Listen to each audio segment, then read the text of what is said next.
Saya itu orang introvert sebenarnya. Oh gitu. Di 19 tahun itu saya introvert banget dan ya punya teman itu sangat-sangat terbatas. Teman SD, SMP, SMA mungkin paling banyak 7 orang. Karena lah. introvert itu ya? Saking introvertnya gitu. Bisnis apa itu? Itu sekolah bahasa Inggris. Sekolah bahasa Inggris. Yang tadinya numpang di masjid, yang gratisan. Masya Allah. Saya bisa bikin 27 cabang. Terus kita mempekerjakan lebih dari 12 mentor. Kita sebut dengan tutor. Dan kita punya lebih dari 3.500 alumni. Jadi tantangan pertama di keluarga, bahkan istri pertama kali adalah orang yang meragukan saya di bidang training.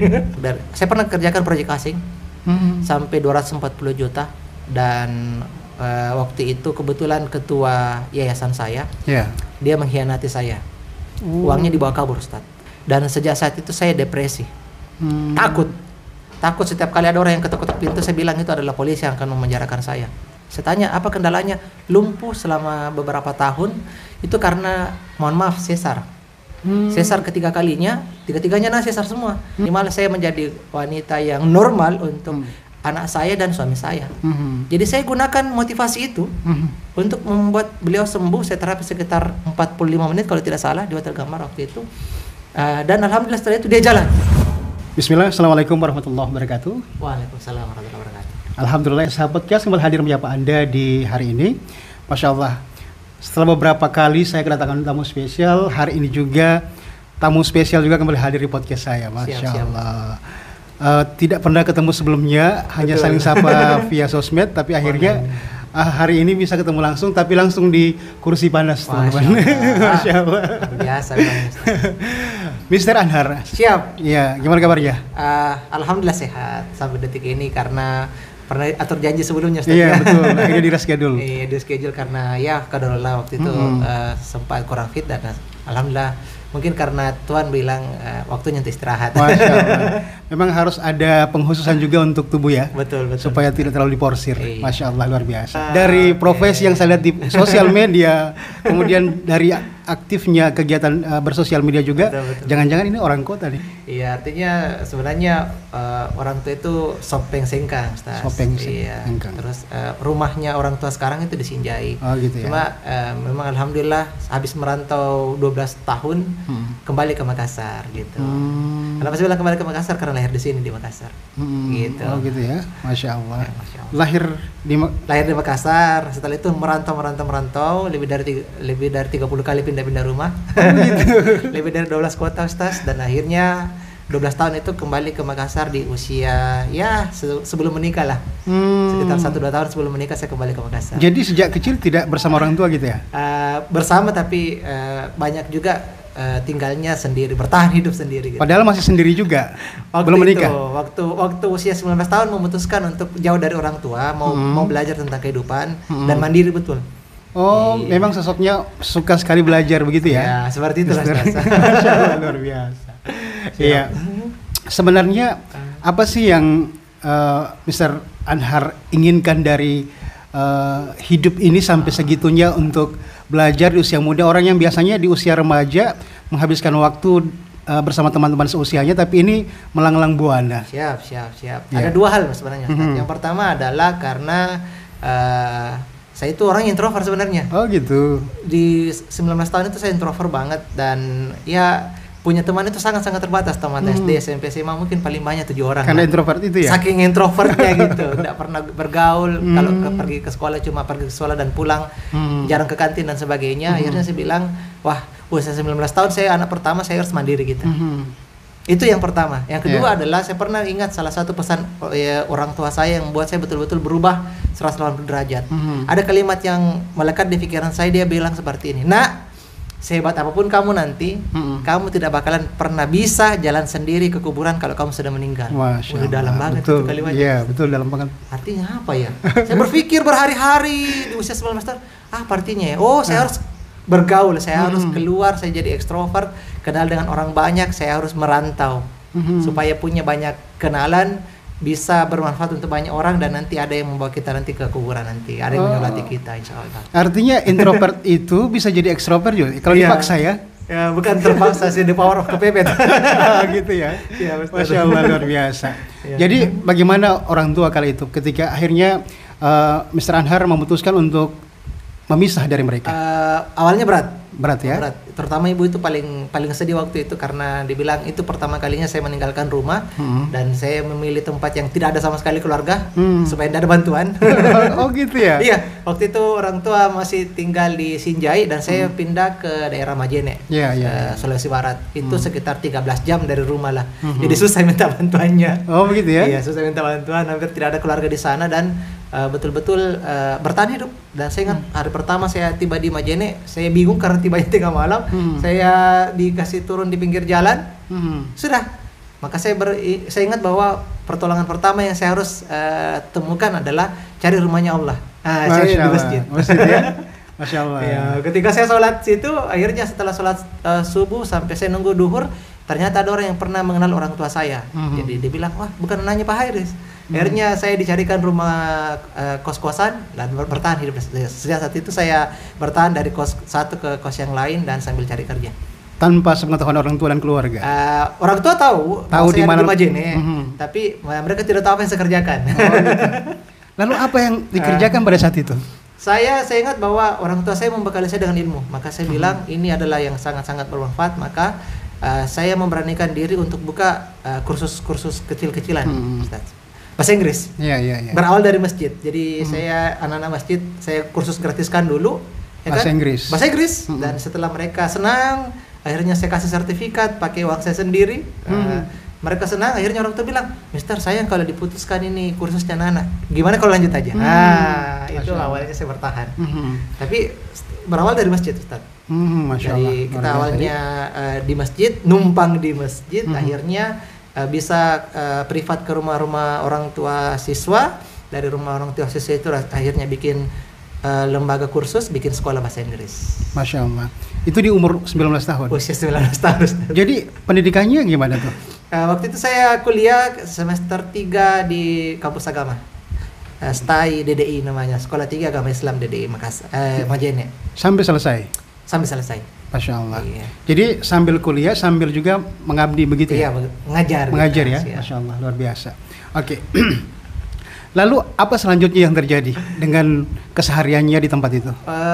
Akhirnya bikin kerajaan bisnis pada saat itu. Kenapa saya bilang kerajaan bisnis? Karena kita berhasil membangun lebih dari 27 cabang. Cabang apa? Bisnis apa itu? Itu sekolah bahasa Inggris. Sekolah bahasa Inggris. Yang tadinya numpang di masjid, yang gratisan. Saya bisa bikin 27 cabang. Terus kita mempekerjakan lebih dari 12 mentor. Kita sebut dengan tutor. Dan kita punya lebih dari 3.500 alumni. Dari sesuatu yang numpang di masjid. Jadi berkahnya luar biasa.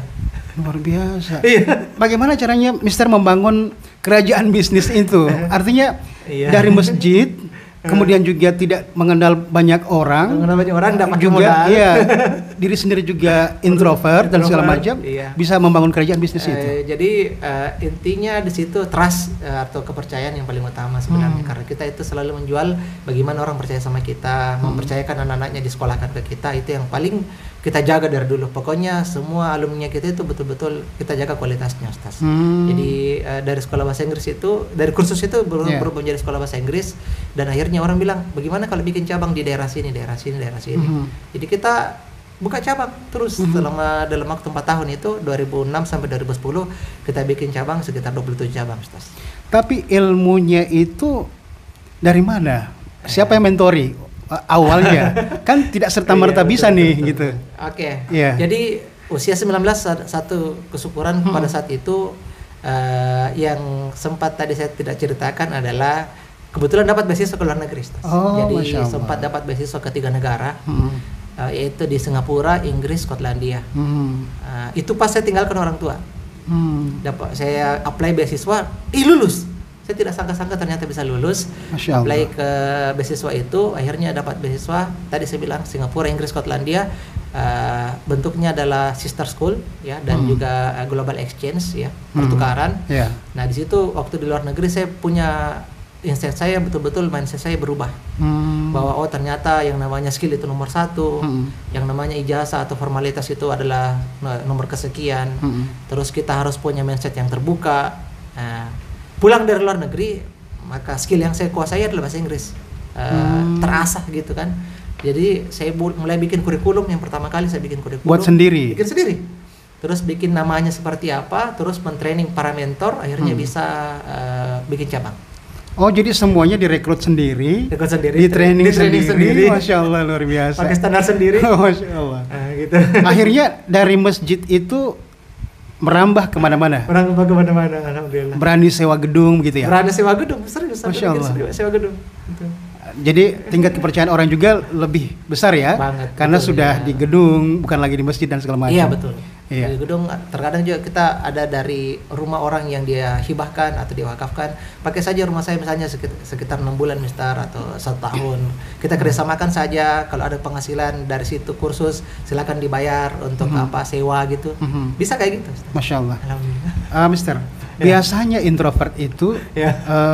juga tidak seaktif ini bicaranya. Iya. Iya, kan orang Iya, pendiam, betul. tidak suka bergaul.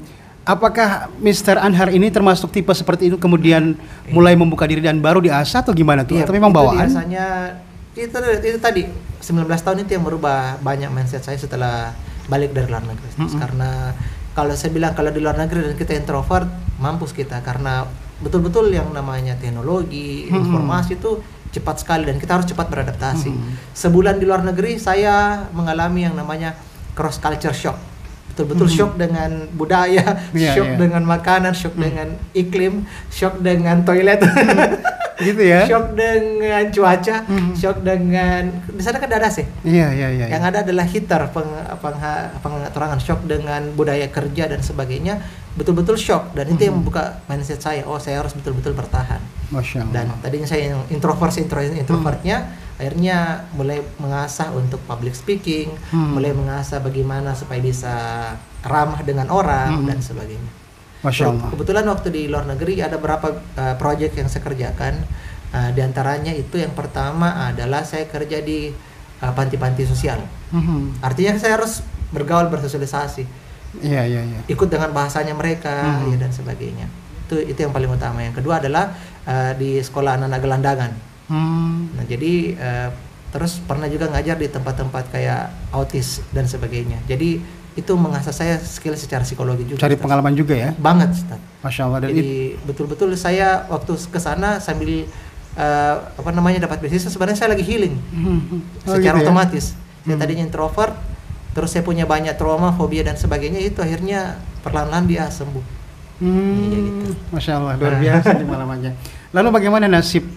Sebelum kita bertanya nasib dari kerajaan bisnis yang dibangun awal itu, brandnya apa kemarin itu? English Training Center. Sampai sekarang masih ada? Masih ada.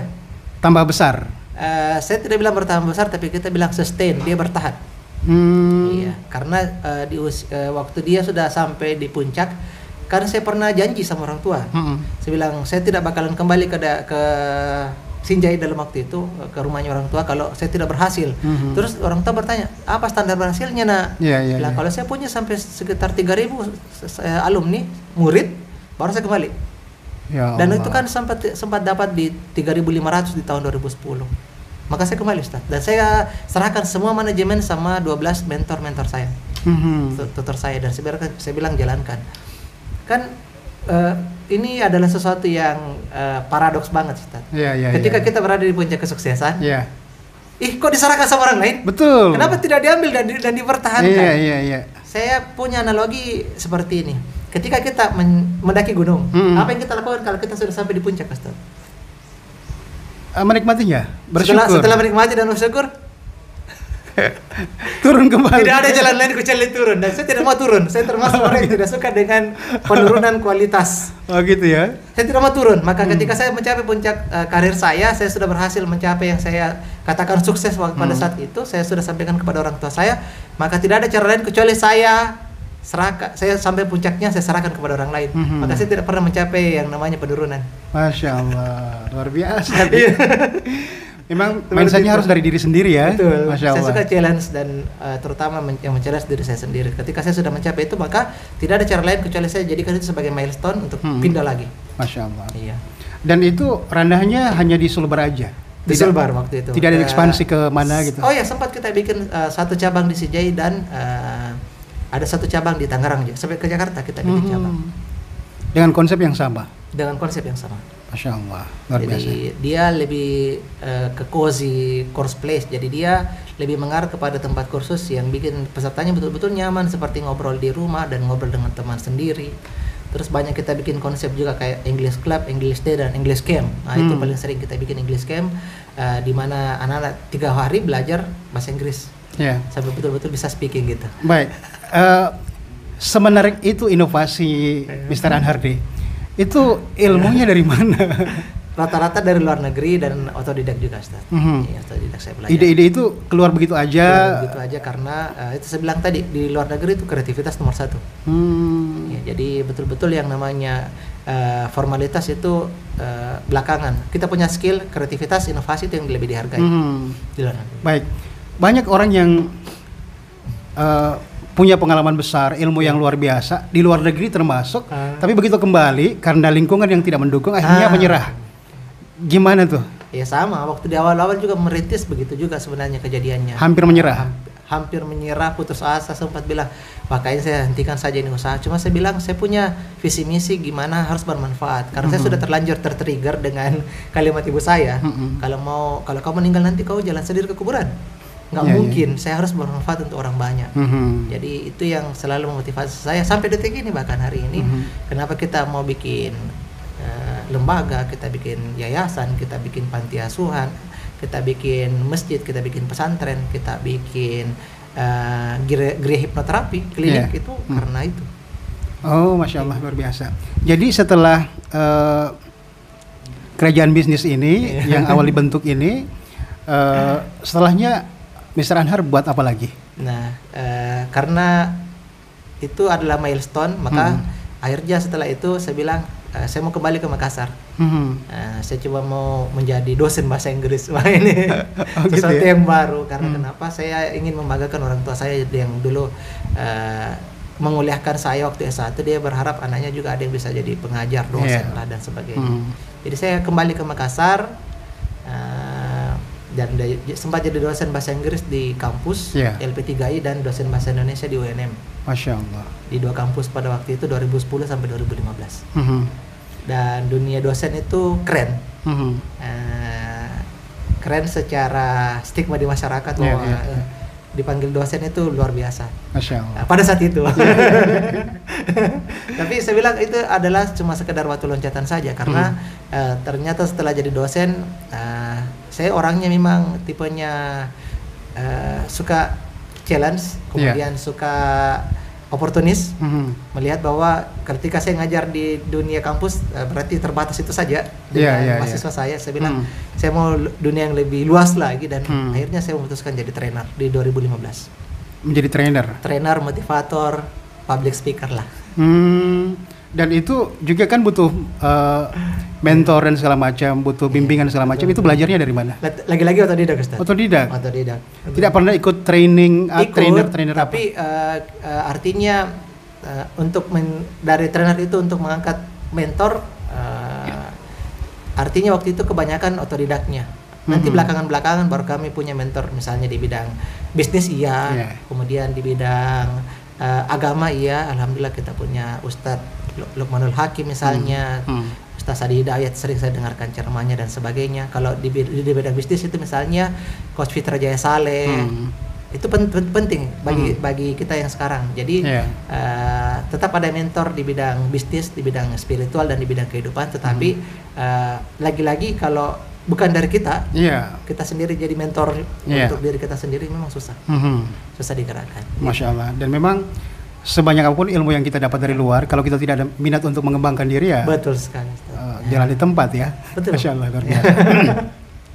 Tahun berapa mulai menggeluti itu, kemudian bagaimana juga tanggapan orang-orang di sekitar, orang tua dan segala macam, karena Coach Anhar ini, Mr. Anhar ini sudah punya delegasikan ke orang, pindah ke sini dan segala macam, kemudian mengambil resiko lagi untuk yang baru dan segala macam.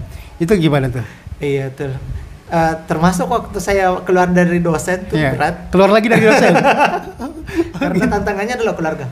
Oh, keluarga. Iya, kan saya sudah nikah waktu itu. Jadi waktu saya masih bangun kursus bahasa Inggris masih sendiri, masih single, masih bebas kemana-mana. Masih bisa bikin. Saya di usia 21 itu bisa sewa tempat usaha itu 25 juta bisa. Terus, kalau saya bikin jadi tempat karantina bahasa Inggris bisa. Tapi ketika saya masuk ke dunia kampus dan jadi dosen, karena itu saya sudah nikah. Nah, waktu saya tinggalkan kampus, tantangan utama dari keluarga. Pertama, saya sebagai dosen yayasan, SK-nya SK yayasan, gajinya gaji tetap. Tapi saya tinggalkan. Nah, tantangan adalah dari keluarga. Kenapa mau tinggalkan sesuatu yang pasti untuk sesuatu yang tidak pasti? Dunia training itu, dunia hipnoterapis kan tidak pasti. Tapi saya bilang, bismillah saja, insya Allah ada rezekinya di sana. Nah, jadi tantangan pertama di keluarga, bahkan istri pertama kali adalah orang yang meragukan saya di bidang training. Oh gitu ya? Serius. Tapi istri sendiri orang tipenya seperti apa? Tipe sefrekuensi dengan Mr. Anhar atau gimana tuh? Tidak. Beliau jauh orang sekali. Blazer, saya orang pain. Tapi dia tahu karakter saya seperti apa. Dia tahu bahwa kalau saya di challenge, saya akan membuktikan. Jadi saya ingat sekali di tahun 2015 saya pernah pulang dari sebuah pelatihan dan bukannya dapat uang, saya justru minus karena saya harus membayar orang untuk hadir di pelatihan saya. Bayangkan waktu itu hanya untuk menghadirkan peserta di pelatihan kita untuk sebuah yang namanya branding. Pulang dalam keadaan minus, istri nggak punya pegangan, makanan seadanya, uang digunakan untuk pelatihan. Pulang tenteng jas. Saya ingat sekali kejadiannya waktu itu malam, menjelang isya. Dia bilang, mana hasilnya? Wajar lah kalau istri itu logis banget. Saya tidak menyalahkan itu. Saya bilang, mohon maaf sayang, waktu ini kita lagi menanam, lagi tidak memanen, dan hari ini kita tidak plus tapi kita minus. Wah, apa kalimatnya? Dia bilang, makanya dari dulu berhenti saja di bidang training. Nggak bakalan mungkin kita itu akan dibayar mahal sama orang. Iya. Bayangkan itu kalimat dari seorang istri yang justru membakar saya. Saya bilang, insya Allah saya akan buktikan suatu hari nanti kita akan ngomong depan orang banyak, kita akan ngomong depan ribuan orang, dan kita akan dibayar mahal. Masya Allah. Kita kalau perlu dibayar aja per jam. Itu dari 2015 saat pertama kali merintis dunia training. Masya Allah. Iya. Dan memang betul omongan itu adalah doa ya. Masya Allah itu jadi doa. Orang pen kalau ditantang dia akan semakin ini Ustaz. Apalagi dalam keadaan yang terpuruk atau mungkin merasa dihina atau direndahkan, dilecehkan bagi orang lain, egonya. Jadi itu justru akan menyemangati kita untuk jadi lebih bersemangat untuk membuktikan bahwa kita bisa lebih baik. Masya Allah, luar biasa. Iya. Kenapa kemarin memilih jadi hipnoterapi? Sebenarnya panjang sekali ceritanya. Ini adalah sebelum saya menikah, sampai saya menikah 2 tahun, saya mengalami banyak kondisi kejiwaan yang berat. Kalau boleh jujur, karena saya sudah banyak mengerjakan proyek-proyek saya pernah kerjakan proyek asing sampai 240 juta, dan waktu itu kebetulan ketua yayasan saya, dia mengkhianati saya. Uangnya dibawa kabur, Ustaz. Padahal ini adalah hibah. Dana hibah dari Jerman, dari UNDP waktu itu programnya, itu atas nama saya. Saya yang bikin proposalnya dalam bahasa Inggris, saya yang tanda tangan, saya yang cairkan di bank, tapi dibawa lari sama ketua saya. Saya tidak usah sebutkan siapa namanya. Dan sejak saat itu saya depresi, takut setiap kali ada orang yang ketuk-ketuk pintu, saya bilang itu adalah polisi yang akan memenjarakan saya. Sampai saya sedepresinya saya kembali menutup diri, introvert pada saat itu, dan takut bergaul. Lampu kamar saya tidak nyala selama 3 tahun. Ya Allah. Gelap aja. Sebelum menikah ini? Itu sebelum menikah. Ibu saya tahu saya dalam keadaan sakit, saya dijemput paksa dari daerah, saya dijemput untuk menenangkan diri ke Makassar. Dia tahu saya dalam kondisi depresi seperti itu. Saya merasa terguncang dan saya sempat mengalami amnesia. Ini kisahnya nyata dan banyak saksi hidup pada saat itu. Di mana teman-teman sekolah saya, kalau saya ketemu teman-teman alumni, saya tidak kenal. Saya lupa namanya mereka. Ya Allah. Sampai segitunya. Sampai segitu ya. Nama tante, nama om, nama sepupu, nama beberapa jalan di Makassar saya lupa karena depresi.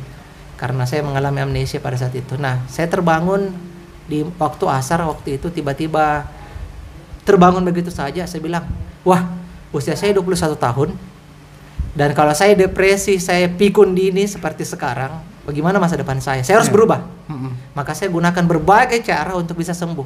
Tapi saya butuh waktu panjang, sampai saya sudah menikah masih mengalami depresi, trauma, fobia. Ada sekitar 12 jenis gangguan kejiwaan yang saya pernah alami, termasuk ada namanya obsessive compulsive disorder. tidak pernah merasa sempurna terhadap apapun yang kita kerjakan. Wudu sampai Berulang-ulang. berulang-ulang. Ya. Sampai setengah jam sampai 1 jam hanya untuk wudu saja. Terus misalnya mandi itu sampai berulang-ulang. Mungkin dalam agama ada istilah kayak gitu ya. Terus itu pagar saja bisa dicek sampai 7 kali. Saking tidak yakinnya sudah terkunci apa tidak. Selalu was-was ya. Selalu was-was dan menderita. Saya mengalami yang namanya anxiety, kecemasan berlebihan, dan itu butuh waktu lama sampai saya 2 tahun setelah menikah baru bisa sembuh.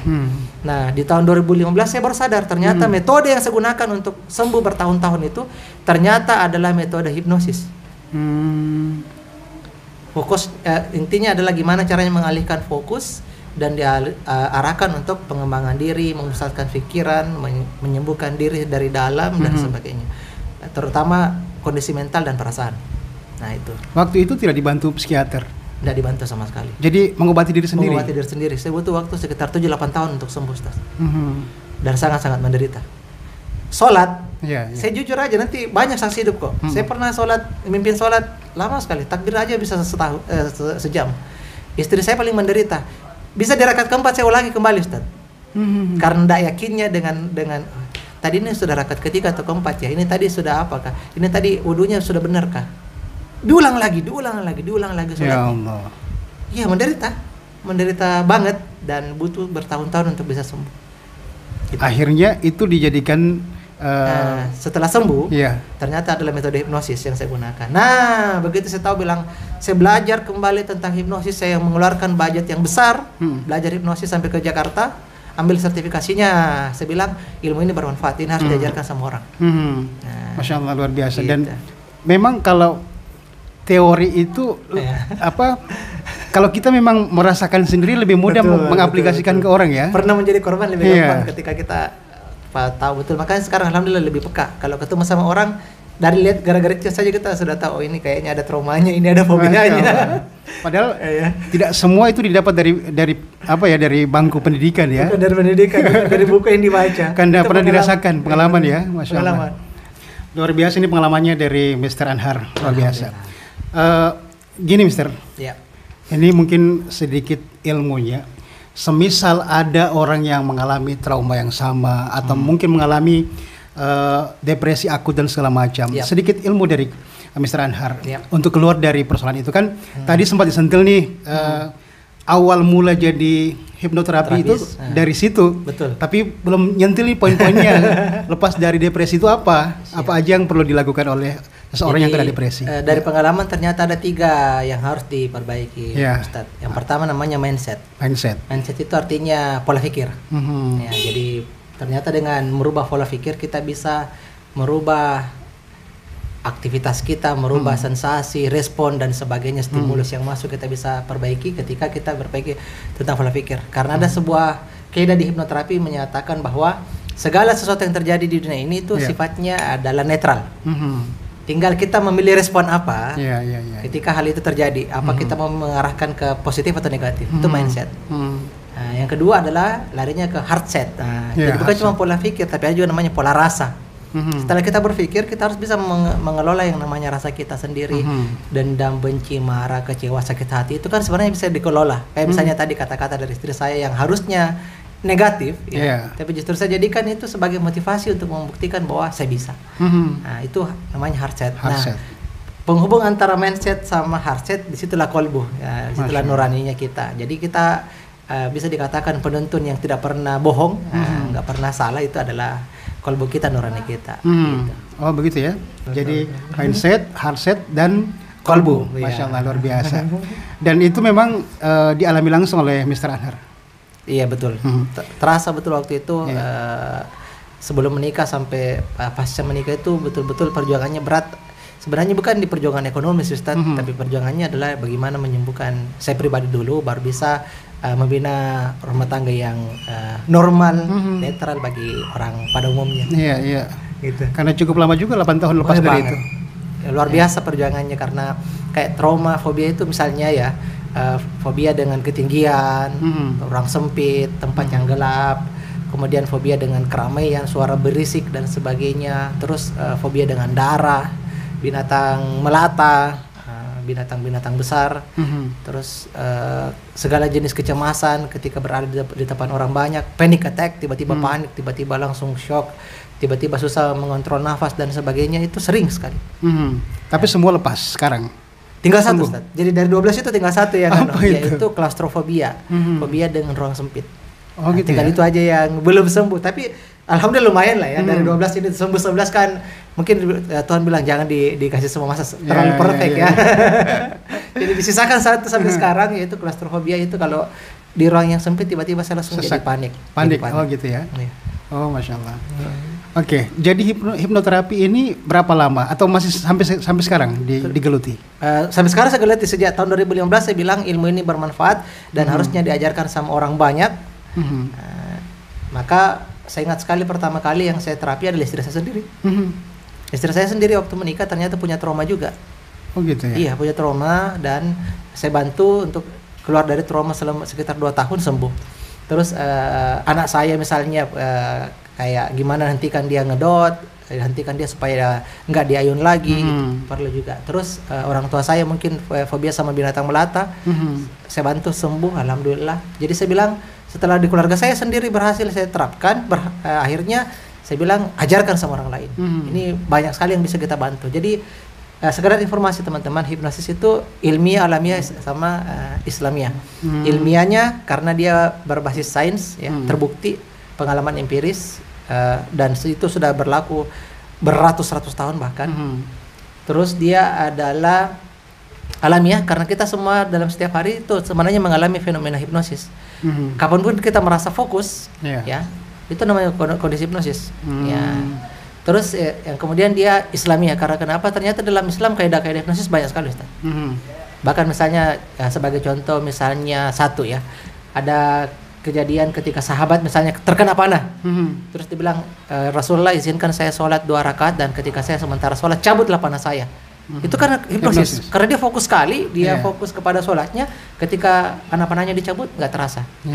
Terus misalnya ada kisah yang lain, misalnya ketika ada seorang sahabat Rasulullah didatangi, terus dia bilang saya lagi demam ini, Rasul.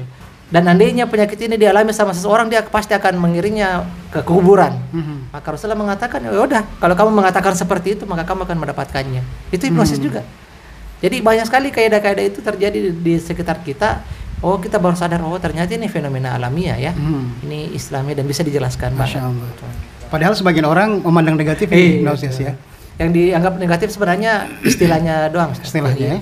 Ketika ada katanya ditepuk tiba-tiba langsung tidur, dia kan ditelepon tiba-tiba transfer, ditipa perokok tiba-tiba dia ngikut, itu bukan hipnosis sebenarnya. Gendam.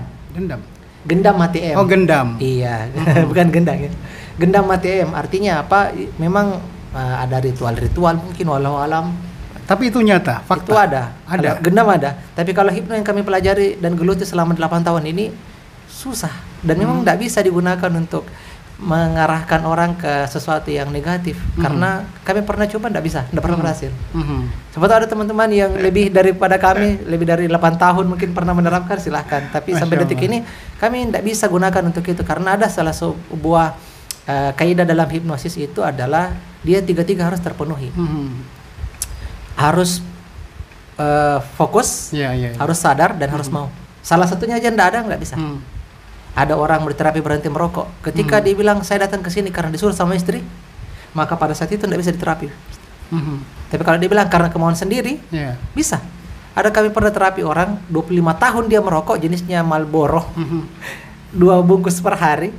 Selama 25 tahun dia merokok, diterapi 7 menit selesai. Karena memang kemauannya. Gitu. Dari daerah Bone.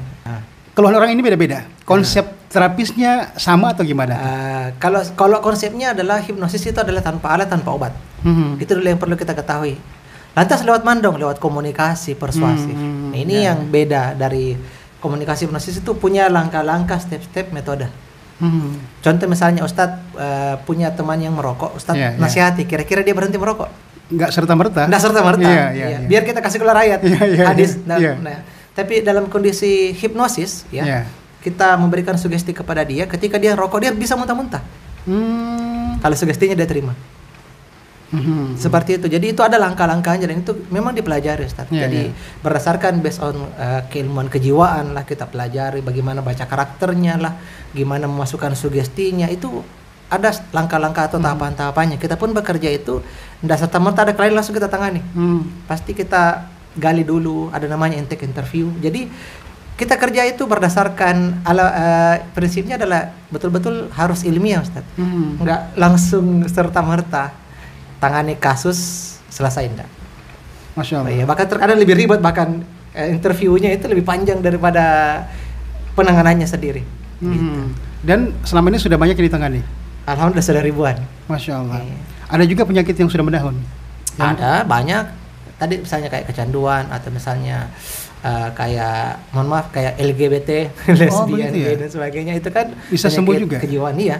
Terus tadi trauma dan fobia, depresi, frustasi, kemudian kecanduan rokok, alkohol, narkoba, game dan sebagainya, isap-isap lem, terus insomnia, ya kan, kecemasan berlebihan, penyakit-penyakit yang mahal semua ya, yang mahal untuk pengobatannya. Iya, rata-rata hubungannya adalah di sini, di mindset atau mindset. Iya. Larinya dia ke perasaan, pemikiran, kebiasaan, perilaku, persepsi dan sensasi. Masya Allah. Dan itu sejalan dengan yang disebutkan sama Asosiasi Psikologi di Amerika. Jadi salah satu patokan kita untuk definisi hipnosis itu adalah Asosiasi Psikologi Amerika. Mereka mengatakan bahwa hipnosis itu adalah kondisi di mana seseorang itu dituntun, bukan dituntut, Ustaz. Dituntun untuk memasuki kondisi di mana dia merubah sensasi, persepsi, perilaku, pikiran dan perasaan. Itu adalah ilmiah dari Asosiasi Psikologi di Amerika. Jadi kalau kita bilang asosiasi pasti besar. Iya, betul. Psikologi adalah ilmu pasti. Ilmu yang ilmiah. Amerika negara besar. Tapi mereka mendefinisikan hipnosis seperti itu. Jadi memang bahkan sebuah jurnal dikatakan bahwa hipnosis itu punya kemampuan 6 kali lebih membantu pasien 97% untuk mengobati masalah-masalah kejiwaan ketimbang pendekatan kejiwaan yang lain. Ini jurnalnya jurnal ilmiah di luar negeri. Iya. Gitu. Hampir 11-12 kerjanya psikiater ya? Ya, psikiater, beda. psikolog adalah saudara tapi apa namanya? Bisa dikatakan serupa tapi tidak sama. Serupa tapi tidak sama. Ya, mereka mirip-mirip lah. Mungkin sepupuan lah ya. Psikolog, psikiater, hipnosis atau hipnoterapi itu sepupuan lah. Kalau psikolog itu membaca kejiwaannya orang. Oh, kalau orangnya ini pakai baju warna ini, dia suka warna ini, misalnya dia suka seperti ini karakternya. Oh, begini mungkin ciri-ciri psikologinya, ciri-ciri kejiwaannya. Kalau psikiater mengobati biasanya dengan pendekatan medis, yaitu obat-obatan. Paling sering adalah misalnya obat penenang, obat pereda rasa sakit dan sebagainya. Itu psikiater. Karena memang dia larinya ke kedokteran. Tapi kalau hipnosis hipnoterapi larinya adalah ke penyembuhan memang, pengobatan. Gitu. Orang-orang yang ikut pelatihan hipnoterapi yang Mister adakan itu orang-orang yang dipersiapkan untuk menjadi terapis atau orang-orang yang pengen sembuh? Dua-duanya. Jadi bisa dikatakan 50-50. Ada orang yang mungkin punya kendala kejiwaan, ketimbang dia diterapi berkali-kali, mending dia belajar saja ilmunya. Ada juga yang memang mau mengajarkan untuk orang lain, minimal dia bilang untuk keluarga sendiri dulu, Mister. Anak saya itu kecanduan game, anak saya itu introvert, anak saya itu masih suka nggak pede gitu. Misalnya ada ibu saya yang sementara trauma dengan darah, ada mungkin keluarga saya yang KDRT. Itu sering. Jadi 50% Ustaz. Ada yang mau menyumbangkan diri sendiri, ada yang digunakan untuk orang lain. Gitu. Dan rata-rata semua berhasil. Alhamdulillah. Ada yang pernah gagal? Saya tidak bilang pernah gagal, tapi tingkat kesuksesannya belum 100%. Karena tidak ada satupun ilmu kejiwaan itu yang bisa memastikan pasien itu sukses 100%.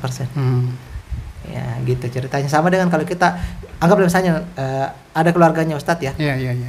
Pergi ke Singapura untuk berobat. Bayar 150 juta. Pasti sembuh apa tidak? belum tentu Belum juga. tentu juga. Dokter saja yang bayar 150 juta untuk sembuh, Iya. belum tentu sembuh. Jadi yang namanya kesembuhan tetap dari Allah, tapi kita menggunakan ikhtiar yang terbaik. Gitu, Ustaz. Tapi semangat si pasien untuk sembuh juga mempengaruhi ya? Sangat mempengaruhi. Betul, sangat mempengaruhi. Bahkan saya pernah punya klien jauh-jauh dari Sorowako, seorang ibu usia 21 tahun, lumpuh tangan dua-duanya, lumpuh kaki dua-duanya, yang bisa bergerak cuma leher.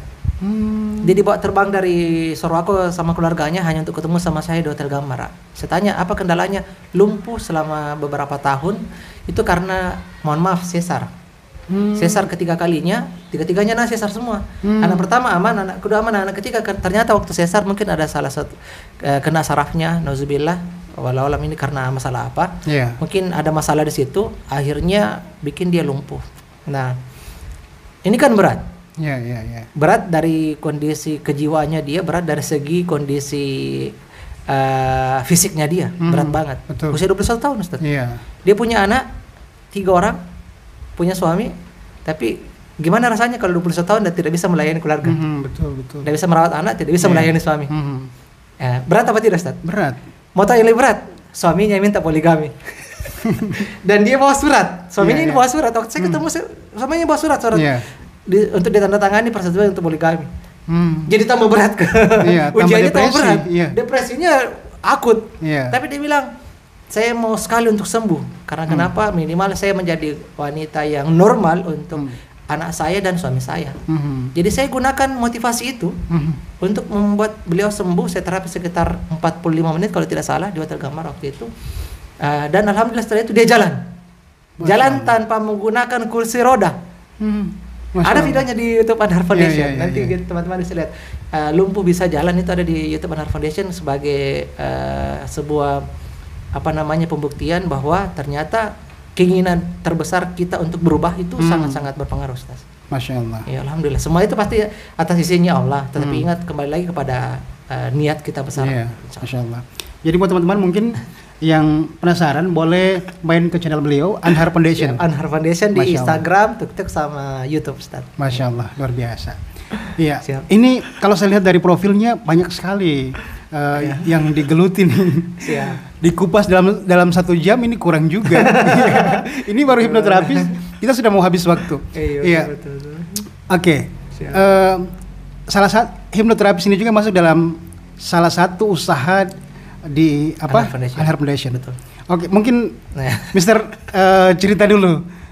Anhar Foundation ini apa aja, gimana aja tuh? Jadi sebenarnya dia adalah awalnya tadi kan bentukan dari English Training Center ETC. Terus kita berpikir bahwa ini kan cuma bergerak di bidang bahasa Inggris. Jadi sedangkan pada saat itu kita mulai berpikir sudah ada hipno, ada terapi, ada NLP, ada bahasa Inggris, ada public speaking, ada 5 bidang yang kita geluti saat itu. Akhirnya kita bikinlah sebuah nama usaha gitu kan. Terus bingung apa namanya ya. Nah, kita sambil berpikir-pikir apa bagus namanya. Nah, saya pernah kepikiran bahwa saya pernah mimpi di suatu siang waktu itu, nggak tahu apa namanya nih, Ustaz, dalam agama. Saya mimpi dan merasa waktu itu saya sudah meninggal. Dan kepala saya terpenggal waktu itu. Mimpi saya, iya, betul-betul terasa saya lihat, roh saya melihat kepala saya terpenggal pada saat itu. Saya bilang, apa kira-kira maknanya ini? Tiba-tiba saya langsung terbangun, langsung sesak napas. Jadi saya bilang sama ibu kos saya waktu itu, karena saya masih kos-kosan, saya bilang, apa kira-kira artinya itu? Dia bilang, mungkin Tuhan mau kau itu hidup kembali supaya hidup lebih berarti. Bilang, kalau begitu saya bersyukur dengan amanah hidup yang berharga ini. Nah, amanah hidup berharga itu saya jadikan nama yayasan, Ustaz.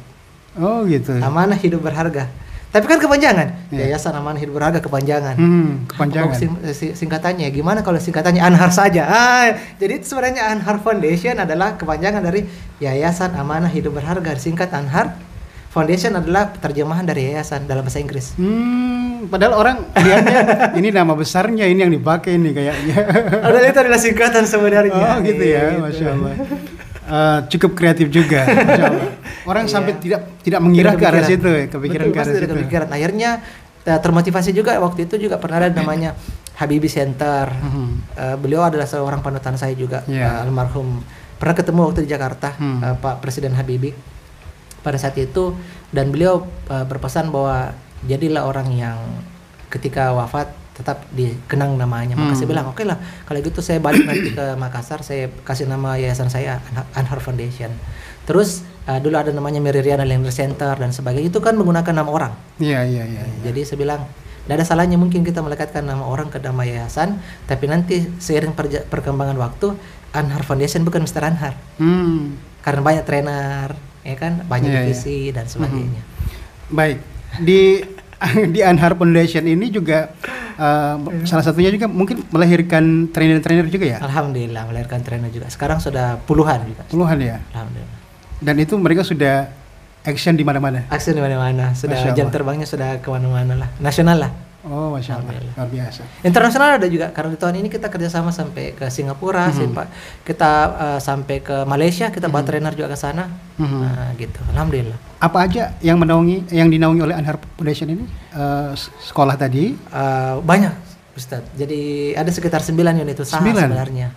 Jadi kami punya Akademi Hipnosis dan NLP namanya INHA. Di Makassar itu? Ya International NLP and Hypno Academy. Itu di Makassar. Terus kami punya akademi di bidang digital marketing namanya IDEMI. Indonesia Digital Marketing Academy. Karena saya lihat digital marketing itu perkembangannya besar sekali sekarang. Bahkan itu dia adalah anak baru. Adalah unit usaha kami yang paling baru tapi penghasilannya paling banyak. Masya Allah. Karena semuanya digital. Terus kami punya klinik hipnoterapi namanya Gria Hipno Anhar Foundation. Sekarang sudah ada 6 cabang. Di Makassar, Polman, Majene, Endrekang, Mamuju, Sidrap. Terus tadi English Training Center, masuk di situ. Terus kami juga punya kafe Lestari namanya, alhamdulillah, dijalankan sama manajemen. Terus punya usaha yang bergerak juga di bidang migas, jual beli ini kan minyak bumi dan ini. Kemudian ada juga yang namanya Mirna Galeri. Nah ini rumah pengantinnya istri saya. Ini saya juga yang coaching, saya bantu untuk mengembangkan usaha itu. Banyak sih, ada beberapa unit usaha yang kita kembangkan dari awalnya dari Anhar Foundation kita bisa bikin beberapa unit di bawahnya. Dan masing-masing punya penanggung jawab. Masing-masing punya penanggung jawab. Ada lagi namanya beasiswayal. Saya punya kampus namanya Youth as Leader Academy. Itu adalah memberi kesempatan kepada seluruh peserta didik seluruh Indonesia untuk kita belajar online selama setahun. Dan setelah kita belajar online selama setahun di bidang leadership, education dan entrepreneur, nah nanti kita selebrasinya kita ke luar negeri. Nah di tahun ini selebrasinya adalah Singapura dan Malaysia. Tahun depan insya Allah ke Jepang. Tahun 2025 insya Allah ke Korea Selatan. 2026 rencananya ke Australia insya Allah. Masya Allah. Luar biasa nih ya, banyak sekali. Dan itu dikontrol semuanya. Alhamdulillah dikontrol semuanya. Masing-masing ada penanggung jawabnya. Ada penanggung jawabnya. Dan sudah autopilot semua. Ada yang autopilot, ada yang saya sendiri harus turun tangan karena tanggung jawabnya besar. Ada 8 divisi semuanya. Alhamdulillah. Dan sudah banyak karyawannya juga. Alhamdulillah mempekerjakan. Ada yang bahkan terkadang saya tidak pernah ketemu sama karyawan karena dia kerjanya remote di luar kota. Masya Allah, luar biasa. Dan saya juga lihat di profilnya Mr. Anhar ini adalah pelatih bisnis. Alhamdulillah. Itu memang yang sedang di branding atau? Betul. Karena saya lihat bahwa ini ada nanti koneknya dengan hipnoterapi, Ustaz. Oh gitu ya. Kalau saya terapi orang hipnoterapi, kliennya satu persatu datang. Gitu. Saya kepikiran gimana kalau kita harus lebih masif ya. Oh kita coba tembak perusahaan, bukannya perusahaan itu banyak orangnya, dan bukannya yang rata-rata yang bermasalah di perusahaan adalah SDM-nya, betul apa tidak? Iya betul. Karena yang menggerakkan itu adalah SDM kan. Apakah yang namanya demotivasi, mereka kurang motivasi, kurang bersemangat, mengkhianat, korupsi di situ, malas-malasan bekerja, nggak punya target. Kompleks memang perusahaan memang. Nah makanya saya bilang gimana kalau konsep hipnoterapi ini di-combine dengan bisnis coaching. Maka kepikiranlah sejak beberapa tahun yang lalu saya bilang ya udah kita bismillah kita belajar bisnis, kita bantu benahi perusahaan tapi dari segi mindset karyawannya. Nah itu sudah berjalan sudah berapa tahun sih, dari 2018 sampai sekarang bisnis coaching kami laksanakan dan sekarang sudah ada sekitar 41 perusahaan yang kita coaching. Masya Allah. Alhamdulillah. Dan rata-rata terbantu juga ya? Alhamdulillah terbantu karena kenapa? SDM-nya kita bisa kembangkan, apalagi dari segi manajemennya, penjualannya, pemasarannya, brandingnya termasuk. Alhamdulillah. Masya Allah. Iya. Jadi buat pemirsa mungkin barangkali yang punya perusahaan dan mungkin lagi bermasalah juga perusahaannya. Iya. Yang namanya perusahaan, yang namanya usaha pasti betul. ada aja rintangannya. Selama ini yang paling besar yang besar yang ditangani oleh Anhar Foundation. Iya. Apa itu? Perusahaan. Ada perusahaan yang bergerak di bidang kesehatan. Itu membernya sekitar 17.000 dan kami butuh waktu sekitar 2 tahun untuk melakukan proses coaching online maupun offline. Itu luar biasa. Kami dapat banyak pengalaman di situ dan bagi kami melihat dari sistem bisnisnya karena sistem bisnis itu kan mereka sendiri. Tapi kami melihat bahwa ternyata memang dengan memperbaiki mindset dan mental dari para pelakunya itu insya Allah bisa meningkatkan penjualan. Masya Allah. Rata-rata orang yang menemukan Anhar Foundation kemudian dijadikan sebagai coaching mereka untuk memperbaiki usaha mereka, perusahaan mereka. Itu gara-gara apa? Rekomendasi ya? 85% rekomendasi. Oh gitu ya? Iya. Jadi mereka lihatnya kalau dari sosmed itu mungkin sekitar 10 sampai 15%, tapi rekomendasi yang paling besar. Mereka sukses, perusahaannya berhasil dibangun, SDM-nya ditingkatkan, rekomendasikan lagi kepada perusahaan lain. Sering sekali seperti itu. Iya, karena biasanya para pengusaha juga berteman itu ya. Saling kenal ya. Betul, Pak. Betul, Ustaz. Iya. Ada perusahaan yang nyaris collab yang pernah dapat seperti itu juga. Nyaris kolaps, penjualannya sangat-sangat menurun dan kita bantu coaching setahun. Alhamdulillah dia sudah bisa berkembang dan punya banyak member di mana-mana. Masya Allah, luar biasa. Oke, ini saya speechless karena saya lihatnya di profilnya segini, ternyata Anhar Foundation ini cukup raksasa juga ya. Unit usahanya dan bahkan juga sudah digunakan oleh banyak orang jasanya, luar biasa.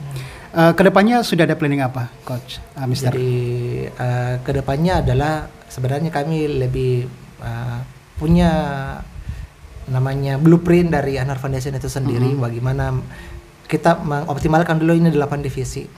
Tapi di 2045 kami sudah bikin divisi misinya itu bagaimana kita Indonesia sehat secara mental dan ekonomi, Ustaz. Mental dulu, karena bilang perbaiki ekonomi dulu. Kalau kami enggak, perbaiki mindsetnya dulu, mentalnya dulu yang diperbaiki. Kalau mental bagus, kita pegang uang, pegang kekuasaan aman. Tapi kalau mental enggak diperbaiki, biar kaya gimana pun, stres. Gimana? Betul. Bukannya banyak orang-orang kaya, orang-orang yang luar biasa itu mentalnya bermasalah. Depresi, stres, perselingkuhan lah lagi hype sekarang kan sebagainya. Jadi diperbaiki dulu mentalnya baru kita sehat secara ekonomi. Jadi memang kami punya visi misi 2045 itu seperti itu. Masya Allah. Nah, jadi dari sekarang kita punya milestone-nya, kita punya gambarannya seperti apa, dan ya semoga adalah lebih banyak bermanfaat untuk banyak orang. Masya Allah. Oke, terakhir Mister. Pesan-pesan apa? Pesan-pesan positif apa yang mungkin bisa diambil sebagai closing statement podcast kita di hari ini? Siap. Satu kata. Persisten. Nah, ini saya belajar dari guru saya. Jadi persisten itu adalah di atasnya lagi yang namanya kegigihan, di atasnya lagi yang namanya keuletan, di atasnya lagi yang namanya passion. Persisten itu bisa dikatakan adalah tekad baja. Jadi kalau apapun yang kita kerjakan, kita harus punya tekad baja meskipun tidak kelihatan hasilnya sekarang. Kalau pebisnis itu begitu mindsetnya. Kalau pedagang kerja sekarang hasilnya sekarang, tapi kalau pebisnis kerja sekarang hasilnya nanti asal besar, asal raksasa gitu.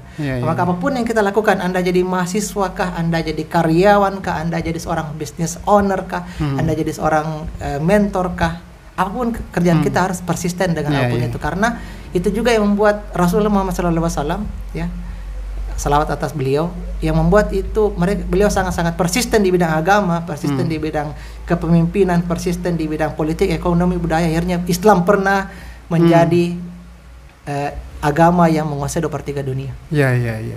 Itu luar biasa kekuatan dari persisten, dan itu semoga teman-teman juga bisa terapkan dalam apapun usahanya. Amin. Saya juga butuh. Habis podcast ini saya masih mau ngobrol banyak dengan Mr. Anhar ini, luar biasa, Masya Allah. Mudah-mudahan kehadiran beliau di podcast saya bisa menginspirasi kita semua.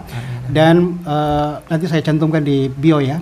Orang yang butuh, teman-teman yang butuh kontak beliau dan segala macam tuh, atau juga bisa main ke channel beliau di Anhar Foundation di YouTube, Instagram, Facebook dan segala macam. Beliau ada di mana-mana di sosial media. Syukron Mister sudah hadir di Biasa podcast kalah saya. ya. Masya Allah, luar biasa ini, sebuah kebanggaan buat saya bisa mendatangkan Mister Anhar. Siap. Baik, kita akhir podcast kita. Wassalamualaikum warahmatullahi wabarakatuh. Waalaikumsalam warahmatullahi wabarakatuh.